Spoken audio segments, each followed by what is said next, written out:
Jim. So we were still in the book of Ruth, chapter 3, if you have your Bibles.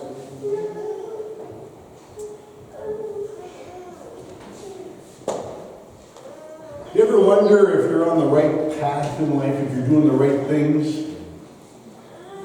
You ever wonder when you come to a place and good things happen, it's because you're good and God's just blessing you, and if bad things happen, then what? God hates you, you're a dirty sinner, or what? How do you know, right? What you're doing is right or wrong, or, there's conflict there. I wish it was, as Shirley read in Deuteronomy, I wish it was the place of meeting, an attentive meeting, and if you had a problem, or you wondered if this is the right relationship, or what do I do now, or this isn't going right, is there something I need to confess, then we could just go to that attentive meeting, and Moses would speak to God face to face, and what's up with Norm? Oh, tell me, doing this wrong. Oh, okay, Lord. And so I could get that done, right? Clear, concise. You would never have to waver. You'd always know the path. God communicates that to us. However, that is not the case. There's no burning bush we get to see and talk to God or listen to God. However, there is kind of a general way of always knowing you're at least in His will. If you always love God and you always love man, those two commandments, Jesus says, all of the Bible, the whole Bible is on those two commandments, okay? So if you have this great relationship with God and this relationship with each other, then as you walk through life, you're always probably going to be at least within the umbrella of where God wants you in the general purpose. You get that? However, then we also have God's Word, which can also kind of help whittle down a little bit, narrow down the road, give us more things. But what happens when tragedy hits? What happens when life gives us bad things? Is God telling you something, or that's just a coincidence? That's the way it is. That's what happened to my uncle back there. There's excuses for it. I just want to say that because when I look at the book of Ruth, chapter 1, you kind of see the whole nation of Israel is in a famine. But there's a reason for that, because in God's Word, God would have blessed the land unless they stopped worshiping Him and they start taking on other gods and religious practices. Then God is going to turn His face from Israel. So there was a time of famine. It must have been during that time. That's the only reason why God would have done that. Elimelech and Naomi and their two sons had to make a decision. Elimelech thought, things are going bad here, there's famine. Let's go to Moab. So he leaves the promised land of milk and honey that is not producing anymore. He takes a crack at Moab, and they settle there for a time. In that period of time, Elimelech dies. Did he die because of disobedience to God and he left? Doesn't say. We don't know why he died. He just died. There's no purpose behind his death. After he died, Naomi found Moabite women to marry her two sons. That is not against the law. You could marry a Moabite woman. They weren't to marry any Canaanite women, okay? So that was not against the law. But was it right? I don't know. That's who was there. And so it seemed like Naomi probably thought that Moab was going to be their new home. And then the two boys die. Now what does she do? There's nobody to help them, nobody to protect them, no covering over them. It's just three women, all widows. What do you do? She tells the girls, your best chance in life is if you leave me, go back to your parents' house, and sooner or later there'll be some young man who, you're young yet, girls. I've got no choice. I've got no chance in this life, pretty much. But you have a chance. You're still young. You can get married, settle down, have children in a home. Things that could go well with you. But me, Mara, not Naomi anymore, bitterness, I'm just going to go back to Israel. I found that, I've heard that God is now blessing the land. Perhaps somebody will take me in. I can beg, and maybe some relatives will help me a little bit. But there's no way she can take care of two. Ruth sees not an opportunity to get away from her and to make her life good in Moab with her parents and the country and the people that she knows and understands, but she sees that Naomi needs her help. So instead of doing the logical thing, the thing that most people would do because they want to take care of themselves first, Ruth says, no, I'm not leaving you. I'm bound to you for the rest of your life. I'll be there. I'm going to help you. I'll be by your side. What you go through, I'll go through forever. And so Ruth and Naomi get back to Bethlehem in Judah and settle down. That's chapter 1. Pretty harsh chapter of life, correct? What do you do? Which part did God do? Did God do all of it, or God just knows about it and this just happened? Chapter 2. Remember, Naomi thinks bitterness. Mara, that's her name. Chapter 2, we're introduced to an elderly gentleman who's a valiant and wealthy man named Boaz. Ruth tells Naomi, I'm going to go glean. Which means, if you remember, when they cut the grain, the wheat or the barley, they would take it piece by piece, they'd bring it to a bigger area and tie it all together, these sheaves. But if they dropped one little blade of grain, they were supposed to leave that and keep going, and whatever was left behind them, those little bits of blade, that's what Ruth was going to glean, these little stalks, okay, one at a time. And so, as she leaves Bethlehem, she could have went again in any direction, right? Because there's farmland everywhere, just like around Langdon. And she just happens, if you believe in coincidence, that she just happens to be coming on the land that has just been threshed by some servants, and she asks the foreman if she could glean what's left on the land. And he allows it. The land belonged to Boaz. Did God direct her path in what direction she was to go? It doesn't say. We don't know. I'm just saying that's where she happened to land. Boaz, wealthy man, perhaps has many fields. You would think if he's that wealthy, that's considered a great wealth.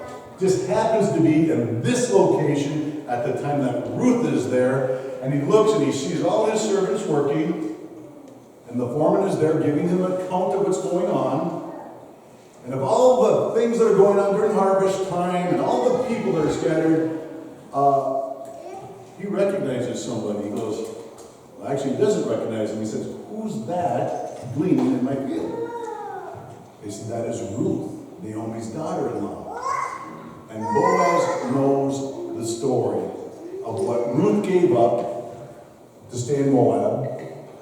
A life, really, a chance at a husband and a house and a future, to have to take care of her mother-in-law for the rest of her mother-in-law's days, which, if it's 20 or 30 years, that would put Ruth at whatever age that nobody's going to want to marry. I mean, Ruth is saying, I'll be a widow for the rest of my life, really, when she attached herself to Naomi.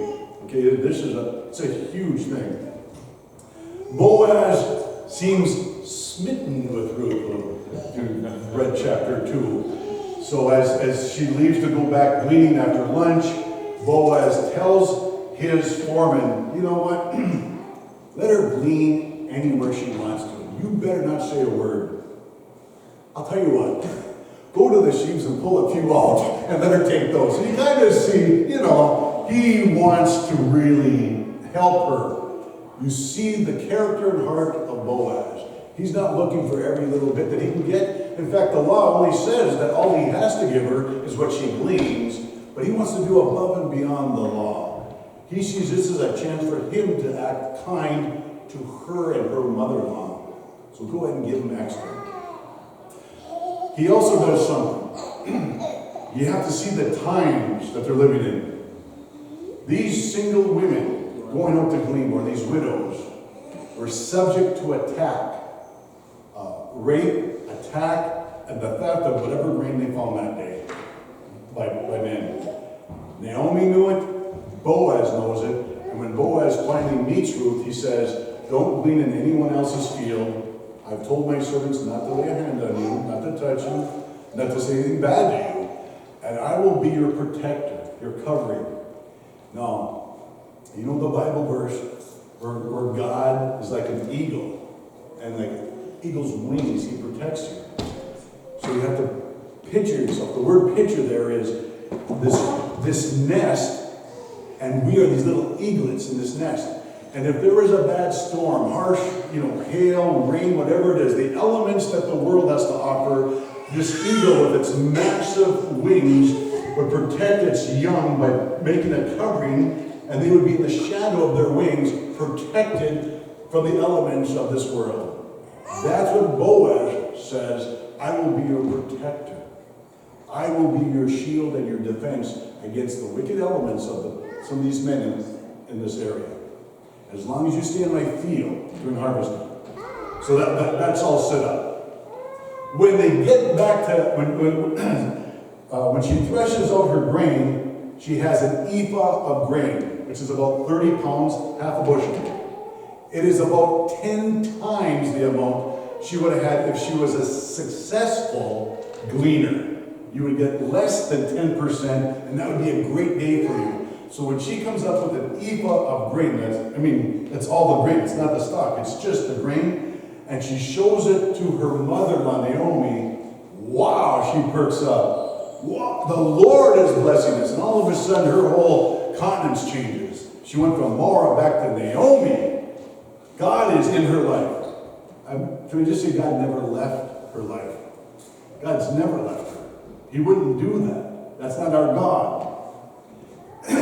But now she recognizes that there is some hope. Where have you gleaned, Ruth? Boaz. Boaz, he's a near relative of ours. By law, and we'll look at this next week, this kinsman redeemer law. By law, after you married and your husband died, the brother, the next in line, the oldest brother to that man, should have married the widow. Well, Elimelech must not have any brothers because there's no way for Naomi to get married. And there's no more sons left in Elimelech's line because the two brothers both died. So Ruth has no one in the family. The kinsman redeemer would then be the next in line. Could, if he wanted to, was not law that he had to, redeem that woman. Meaning he would take her as his own and be her covering and her security for the rest of her life. Okay, his wife. So, chapter 3. I want you, as we're reading, it's neat to see Ruth and Boaz. But I kind of would like your opinion about Naomi. What is she? Because commentators have her on way two different scales. There's something, she's just a blessed woman of God doing this, and something, she's a schemer. She's kind of a manipulator. We'll see. You can have your opinions. Everybody gets that. Chapter 3, verse 1. Naomi, whose mother-in-law, said to her, my daughter, shall I not seek security for you, that it may be well with you? And now, is not Boaz our kinsman, with whose maids you were? Behold, he winnows barley at the threshing floor tonight.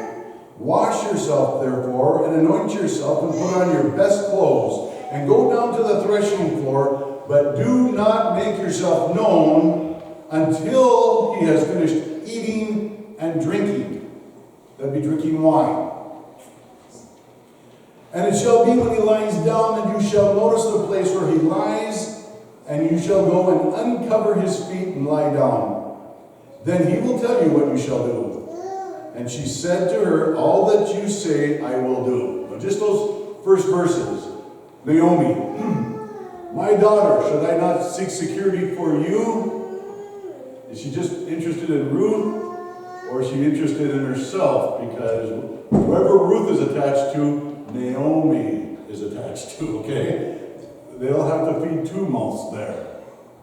Because Ruth has made a covenant relationship with her mother-in-law.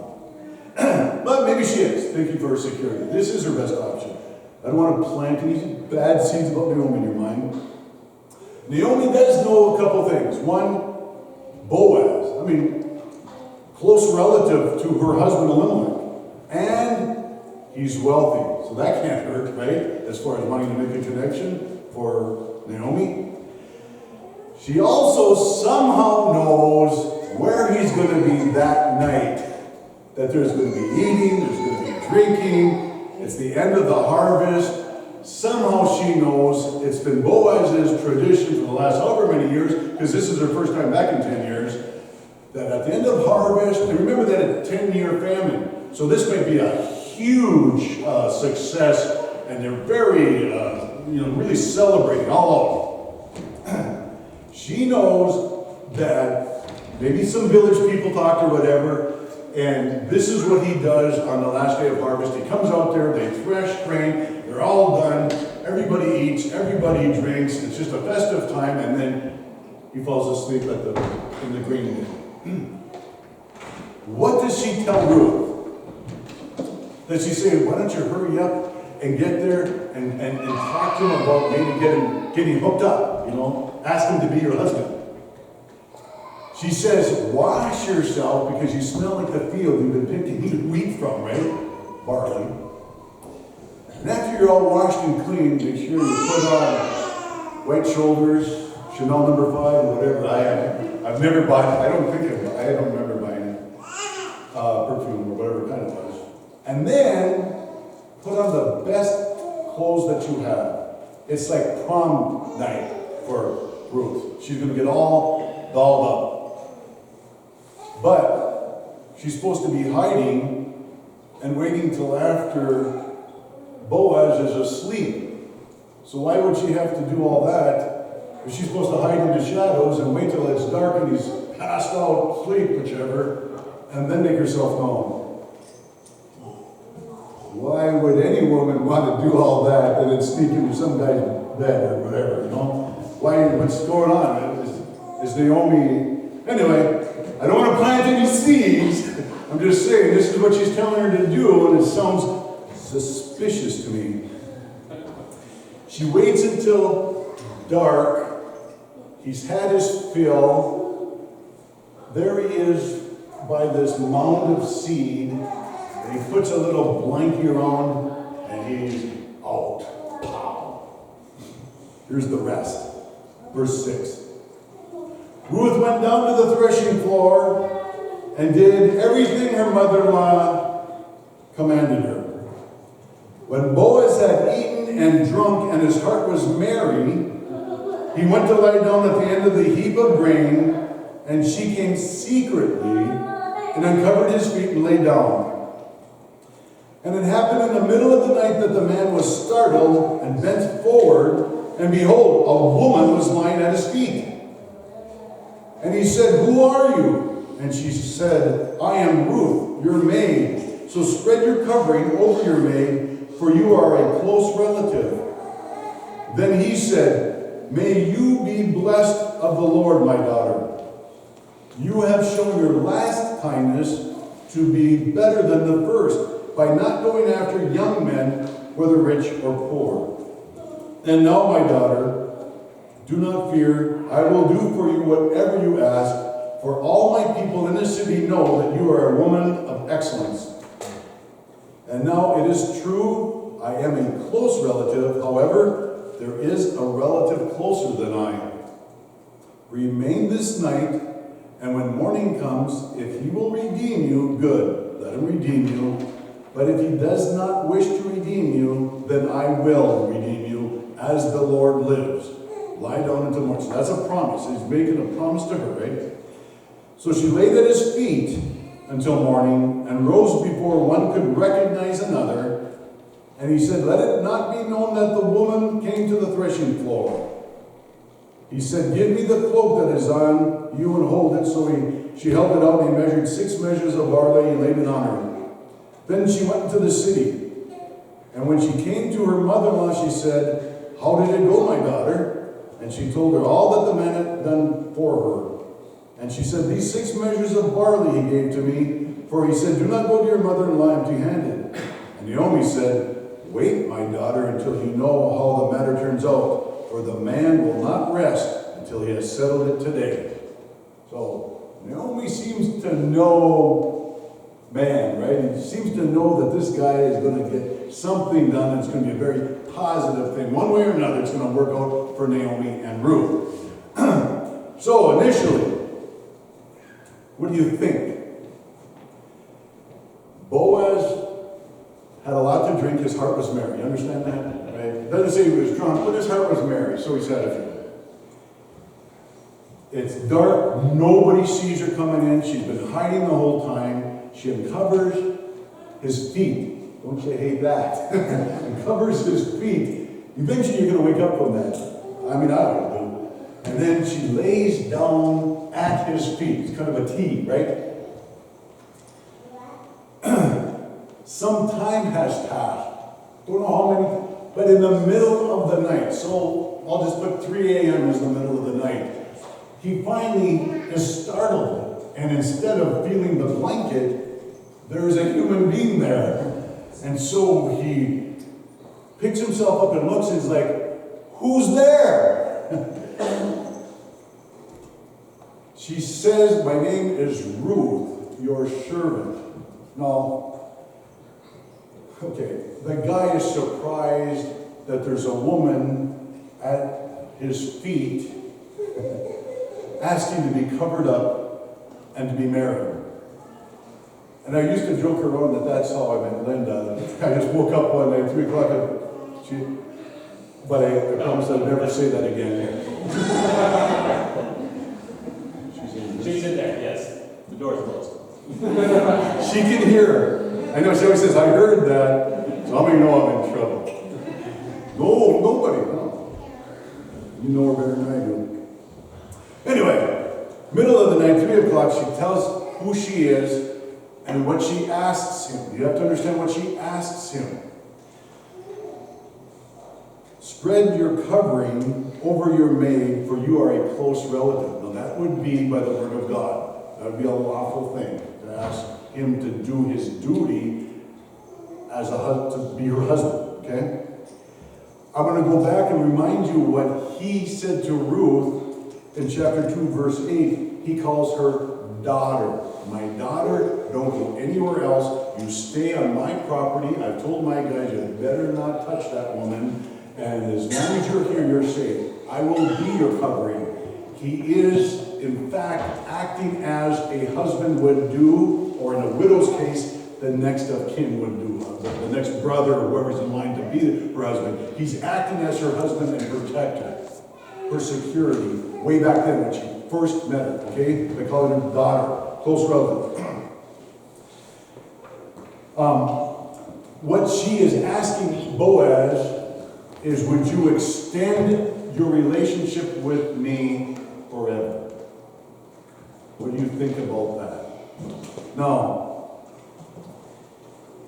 Boaz is an elderly gentleman with a lot of money, very wealthy, extremely wealthy man, who also is a man of integrity. He's called a valiant man, an excellent man.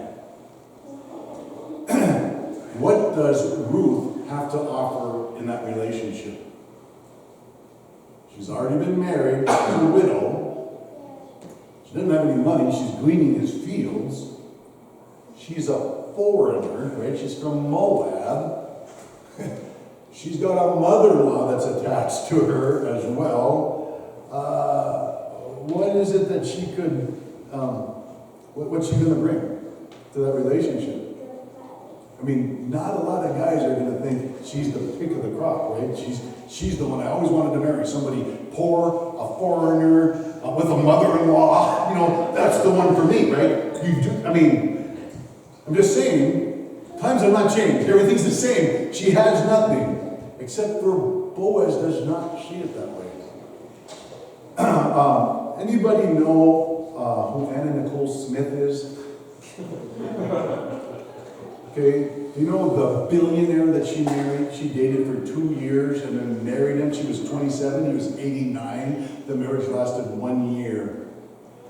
When she was, she was 27 when he died, so he was 90 when he died. 67-year difference.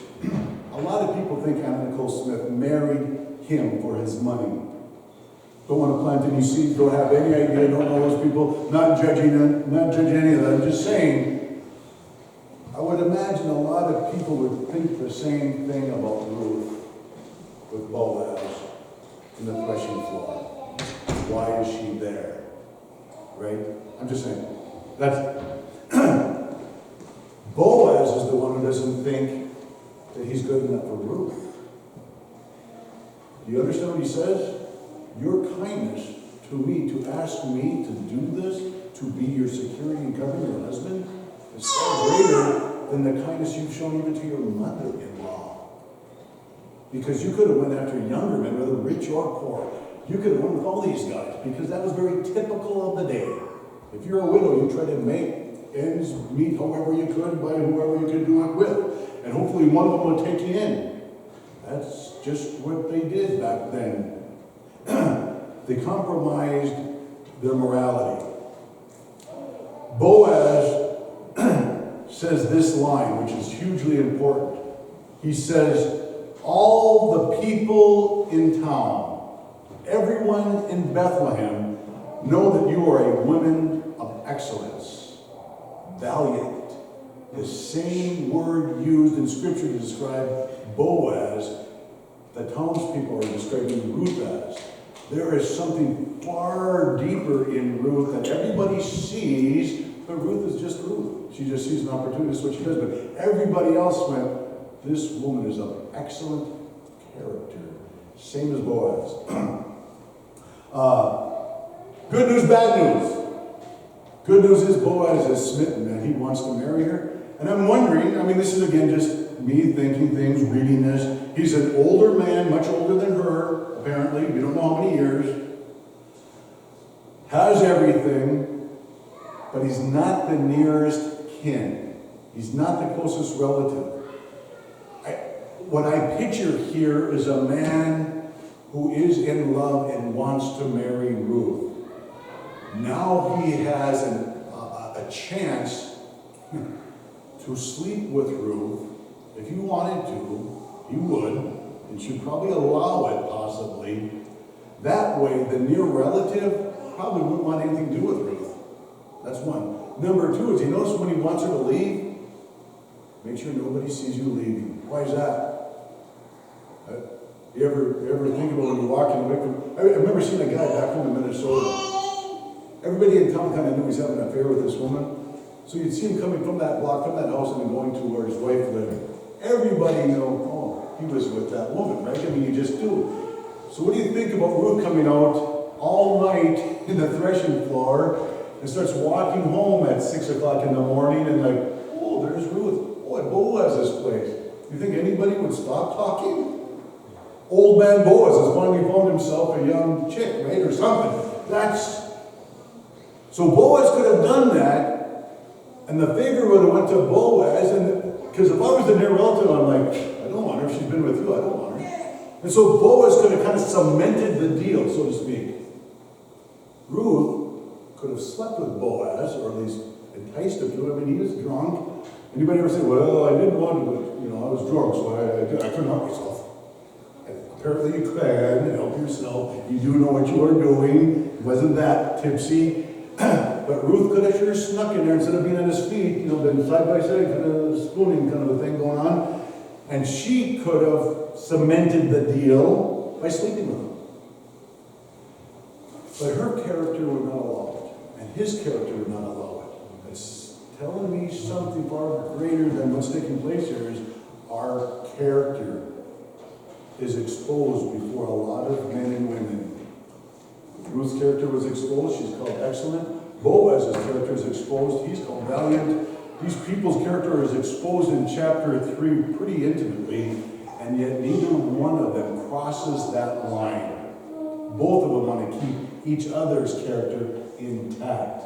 And so she leaves. She's got a bunch of grain, 6 measures of grain. She leaves, gives it to her mother, so nobody knows she was there. She goes to the mother-in-law. She's like, yes, yes, something's going to be done. And today's the day. Today something will be done. I know Boaz. He'll take care of her. So,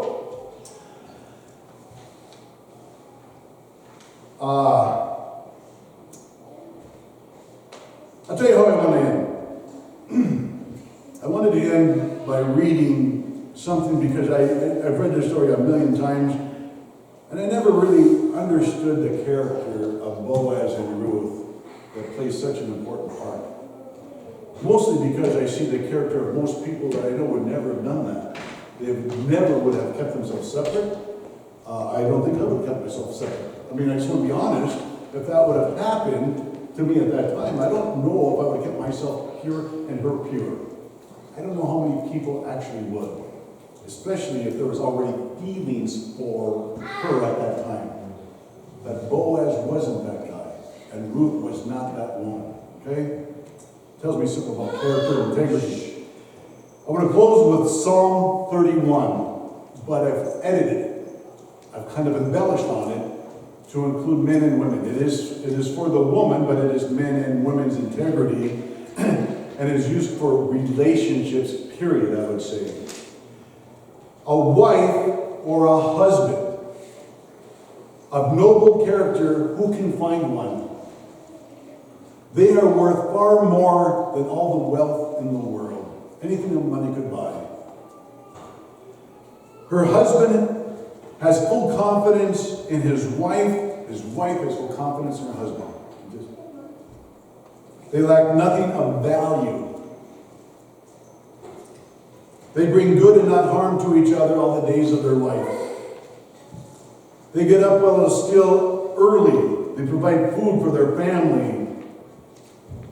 She considers a field and buys it. Out of her earnings, she plants a vineyard. She sets about her work vigorously. Interesting, because you always think back then, weren't they just barefoot and pregnant, stayed in the house, didn't do anything because they didn't need a mind?